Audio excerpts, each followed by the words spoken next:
इसीलिए विवाह का प्रमाण नहीं है। लेकिन साप्ताहिक भागवत में रुक्मणी जी के साथ विवाह दिखाते हैं। यही कारण है कि अधिकांश भक्तों को पता ही नहीं है कि राधा कृष्ण का कभी विवाह हुआ। लेकिन श्रीमद् भागवत जी को छोड़ के बहुत ग्रंथों ने लाडली जी के विवाह का प्रमाण दिया, जैसे गर्भ संहिता, स्कंद पुराण, ब्रह्म वैवर्त पुराण, आदि वराह पुराण, अनेकों ग्रंथ। अभी आपने भांडी वट का दर्शन किया, इसका प्रमाण श्रीमद् भागवत जी में है। श्लोक है रहंतो बाह्य मानस्य चार यंत्रस्य बोधनम भांडीरकम नाम मटम जम्बो कृष्णा प्रोगमा। कृष्ण कालीन में भांडीर वट इतना विशाल कि वृंदावन तक शाखाएं थी।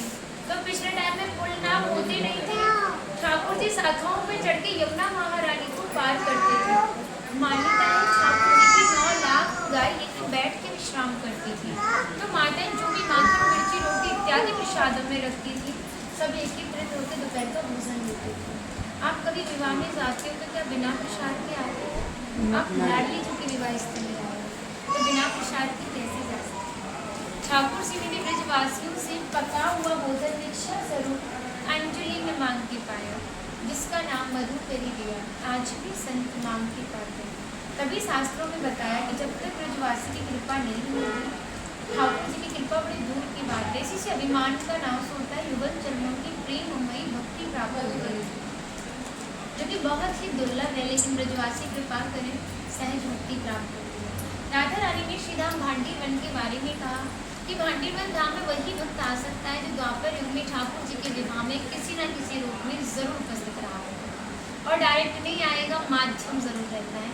सारा श्री माध्यम को जाता है जो आपको अच्छे दिव्य स्थान पर पहुंचाता है। जो भक्त यहाँ की प्रसादी पाता है और एक रात्रि राधा नाम संकीर्तन में जाके गुजारता है, उसको गौलोक धाम की प्राप्ति। यहाँ पर जो भौंदू भक्तमाल की कथा में प्रसंग आता है, ठाकुर जी यहाँ पर गौचारण के लिए भांडी बनाते हैं। जब भौंदू से गुरुदेव ने इस बात को भौंदू को बताया तो भौंदू भी यहाँ पर खोजने के लिए ठाकुर जी को भांडी बनाया। रोटी मिर्ची गुड़ लाता है। ठाकुर जी का साक्षात्कार होने से वही रोटी मिर्ची गुड़ भौंदू ने ठाकुर जी को दिया। तो आज भी मान्यता है जो भक्त भांडीवन में आते हैं तो ये रोटी मिर्ची गुड़ अवश्य मांग के पाते। यहाँ पर कहते हैं कोई भक्त भांडीवन धाम में प्रवेश कर ले, प्रवेश करने से चतुर्दशा अवतारण द्रव्य स्वरूपणी नाना द्रवो द्रव्य स्थान नमो भांडे संगे, यानी भगवान विष्णु के 14 अवतारों की लीलाओं के दर्शन का फल प्राप्त। हमारे ब्रज में 12 वन है, 24 उपवन। तो जो 12वां वन का मेन केंद्र वृंदावन और 11वां वन भांडे, एकादशंतु भांडे, योगी नाम प्रियमुत्तम। संत महात्माओं को ये वन अति प्रिय। फिर कहा था तस्य दर्शन मात्र नरो वरम न गच्छति। भांडी वन के दर्शन मात्र से उन्हें किसी ने माँ के गले की प्राप्ति की। फिर कहा था श्री वासुदेव ततो दृष्टवा पुनर्जन्म न विद्यते। जो भी भक्त भांडी वन में प्रवेश करता है, श्री वासुदेव जी का दर्शन करता है, वो पुनर्जन्म गर्भ यातना से मुक्त हो जाता है। यहाँ पर ब्राह्मण पतियों ने भी ठाकुर जी को भोजन प्रसाद खिलाया, क्योंकि भांडी वन पूरा कुंजाट वन था। उसका एक और श्लोक दिया कि विद्वान होके तांत्र इच्छा योगा जी को वियोग से तापश्चर्य किशो मणि पुनर्भांडे मापिता। तो जंगल में आग लग गई थी, ग्वालवाल उसे अग्नि से जलने लगे।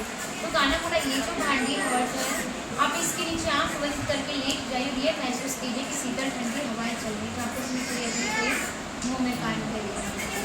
यहाँ पर हमारे शास्त्र में अगर ऐसा होता है कि राधा रानी का विवाह भांडी बन रहा है, तो क्या आप पूरे जंगल में कोई भी स्थान निर्धारित कर सकते थे? नहीं। जंगल बहुत बड़ा, 11 किलोमीटर जंगल की बाउंड्री। लेकिन शास्त्र में क्या प्रमाण दिया कि राधा रानी का विवाह अग्नि को और भांडे वट को साक्षी मान के हुआ। प्रमाण है वट वृक्ष। इसका गर्भ संहिता का श्लोक है तत्र भांडीर वट मूले तो राधा से माधवा, यानी भांडी वन में भांडे वट की मूल है, जो राधा कृष्ण के विवाह का प्रमाण है। ब्राह्मणा करे तो दिव्य गंधर्व विवाह का, ब्रह्मा जी ने भी भांडे वन में दिव्य गंधर्व विवाह करते हैं। देव मुनिगण पुष्प वृष्टि प्रचुरे, देवता मुनिगण यहाँ उपस्थित होते हैं, पुष्पों की वर्षा होती है। जय शब्द प्रत्रवंती राधा कृष्ण नमक कृते, यहाँ पे जय जयकार करते हो राधा कृष्ण। राधे राधे।